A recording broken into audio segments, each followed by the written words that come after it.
Naniniwala ang Department of Education o DepEd na malaki ang maitutulong ng Parent Teachers Association o PTA sa bawat paaralan para maging katuwang ng mga ito na hubugin sa tamang landas ang mga mag-aaral at maiiwas ang mga ito sa paggawa ng karahasan. Panawagan ngayon ng DepEd, pagtibayin at palang PTA na magsisilbing tulay sa pagtukoy sa suliranin ng mga estudyante sa eskwelahan. Narito ang kabuuan ng report.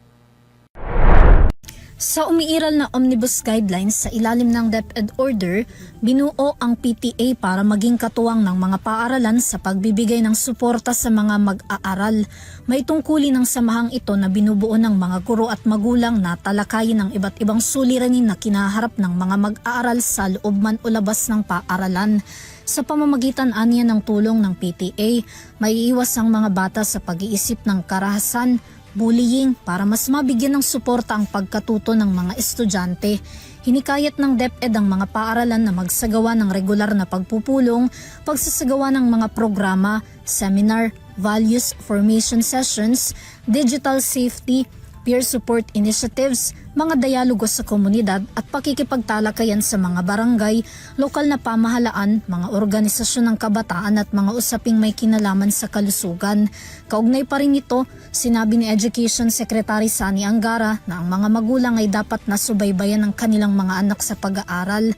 Binigyan din ni Angara na kung ang mga bata ay may tiyak na mapagkakatiwalaan at matatakbuhan sa oras ng kanilang emosyonal na pinagdadaanan, mailalayong mga ito sa paggawa ng hindi kanais-nais na mga bagay.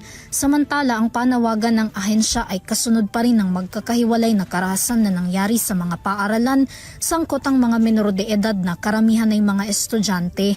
Kaugnay pa rin sa isinusulong na DepEd na ligtas at maayos na kapaligiran sa paaralan, naglabas ang ahensya ng gabay sa parusang maaaring ipataw sa mga magdudulot ng karahasan, pananakot at aksyon na hindi akma sa kilos na dapat inaasal sa paaralan, kung saan saklaw nito ang first level o minor offense, second level o serious offense at third level na may severe offense. Sa mga nabanggit, maaari itong magdulot ng expulsion o agarang i-drop sa klase at paglilipat ng kustodiya sa Department of Social Welfare and Development o DSWD.